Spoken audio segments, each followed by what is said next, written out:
साथियों नमस्कार। कैसे हैं आप सब लोग? मजामा कसा आयत खेम चो। साथियों, एक छोटी सी बात जो मुझे डिस्कस करनी है आप सबसे, और एक ऐसा इशू जो प्रैक्टिकली काफ़ी तंग करता है उन लिटिगेंट्स को जो कोर्ट में जा रहे हैं न्याय मांगने। मैं बात कर रहा हूं उन पीड़ित पुरुषों की जो डिवोर्स चाहते हैं, बट कुछ ऐसी गलतियां हम लोग कर डालते हैं जिस कारण जीता हुआ केस भी हम लोग हार जाते हैं। साथियों, एक बात आपने अक्सर सुनी होगी कि हारी बाजी को जीतना हमें आता है और वही सिकंदर कहलाता है। पर अगर बाजी जीती हुई हो, आपके पास एविडेंसेस हो और उसके बाद भी आप हार गए, तो फिर कहना क्या। साथियों, जो 5 गलतियां अक्सर हम करते हैं जिस कारण हम केस हार जाते हैं, तो उन समस्त बातों पर मैं चर्चा करने वाला हूं आज इस वीडियो में। वीडियो काफ़ी इंपॉर्टेंट है। इसमें कई पॉइंट्स को मैंने डिस्कस किया है, और खासकर उन बिंदुओं को या उन गलतियों को जो अक्सर हम करते हैं और जीता हुआ केस भी हम लोग हार जाते हैं। साथियों, जब भी पति और पत्नी के बीच विवाद होगा और पत्नी अपने पियर जाएगी, तो अक्सर ये देखा जाता है कि पति पत्नी को मनाने का प्रयास करेगा, पत्नी नहीं मानेगी, फिर से प्रयास किया जाएगा और अंतोगत्वा किसी वकील के पास जाकर नोटिस जो है दिलवाया जाएगा।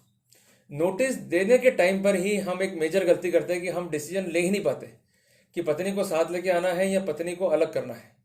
हमारा सारा फोकस होता है मेंटेनेंस कैसे बचाया जाए। अरे मेंटेनेंस बचेगा या नहीं बचेगा वो बात की बात है, पर आप ये फोकस तो कीजिए कि आपको लाइफ में आगे बढ़ना है या उसी महिला के साथ कंटिन्यू करना है जिसके द्वारा आप पर, आपके परिवार पर झूठे आरोप लगाए गए हैं। एक ऐसी महिला जो भ्रष्ट और छुटेले किस्म की है।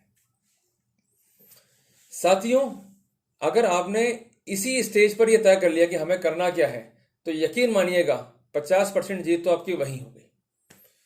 अब उसके बाद आपको यह तय करना है कि आपको ड्राफ्टिंग कैसे करनी है, क्योंकि ड्राफ्टिंग सबसे बड़ा इंपॉर्टेंट रोल जो है निभाता है डिवोर्स मैटर में, या ऐसे मैटर्स जहां पर पत्नी को साथ लेकर आने की जो है बात की जाती है।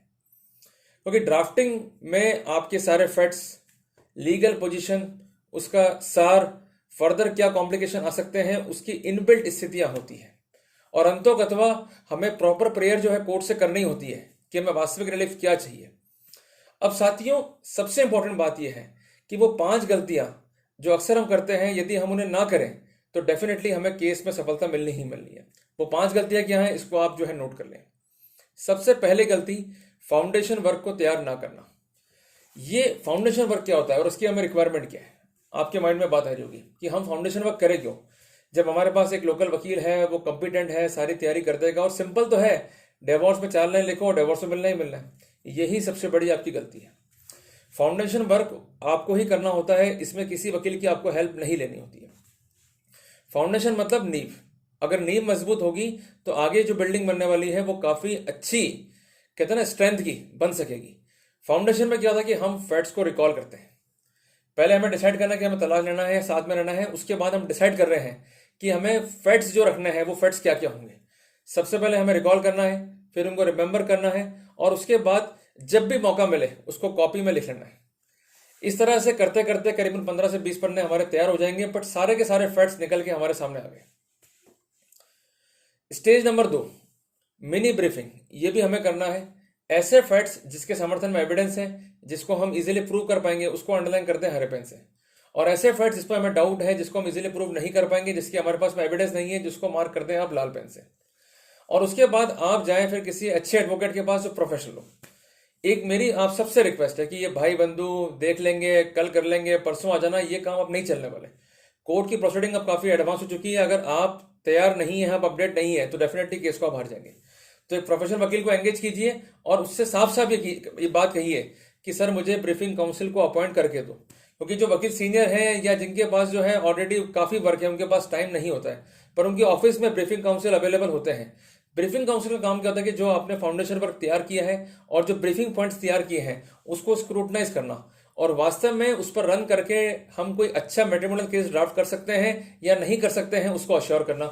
उसका सबसे बड़ा बेनिफिट क्या है कि जो फैक्ट्स काम की नहीं है उसको हम इनिशियल लेवल पे जो है स्क्रूटनाइज कर लेंगे, और कुछ फैक्ट्स अगर लिखने से रह गए हैं तो उसको हम जो है इंकॉर्पोरेट कर लेंगे। तो कुल मिला के जो सेकेंड स्टेज है, it is called a briefing stage, which is also important to win the drafting point of view as far as divorce and other matrimonial cases concern.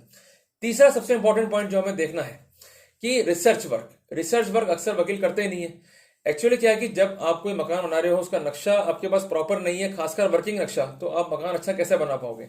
तो वैसे ही कोर्ट केस में है कि आपके पास फैक्ट्स आ गए हैं, पर वास्तव में फैक्ट्स लॉ की कंपेटेबिलिटी को या लॉ के रिक्वायरमेंट को फुलफिल कर पा रहे हैं या नहीं कर पा रहे हैं, अगर ये आपने तय नहीं करा तो ड्राफ्टिंग का कोई मतलब ही नहीं है। रिसर्च वर्क में क्या होता है साथियों की रिलेवेंट लॉ या रेसिडेंट लॉ को जो है निकाला जाता है और उसकी लाइट में ड्राफ्टिंग में और पॉइंट्स को जो है ऐड किया जाता है, ताकि जब ये मामला कोर्ट में जाए तो कोर्ट्स पे नोटिस जारी करें, और अगर लड़की जवाब प्रॉपर नहीं दे पा रही है तो वही लॉ पॉइंट जो निकाले गए हैं आपको सपोर्ट करते हुए डिवोर्स दिलाने में या साथ रहने का दावा है तो उसको जीतने में काफी हद तक जो है मदद करेंगे। तो ये काम भी प्रोफेशनल एडवोकेट या उसकी टीम जो है करती है, और इस काम को जरूर कराएं। आप इंसिस्ट करें कि सर रिसर्च के बगैर हम लोग जो है आगे नहीं बढ़ेंगे। चौथा सबसे इंपॉर्टेंट वर्क है जिसको हम कहते हैं कंपाइल करना, जोड़ना। जो ये स्टेज होता है इसमें फैक्ट्स को, उसके बाद जो रिसर्च वर्क हुआ है उसको आपस में जोड़ते हैं और मिक्सअप करते हैं, ताकि एक रनिंग मॉडल जो है तैयार हो सके फर्दर ड्राफ्टिंग के लिए। जैसे मान लो जी आपका आरोप ये कि मेरी पत्नी ने इस तारीख को मुझे मारा, ये तो हो गया फैक्ट। अब लॉ क्या बोलता है कि अगर पत्नी पति के साथ क्रूरता कर रही है तो वहां पर पति को डिवोर्स मिलना चाहिए।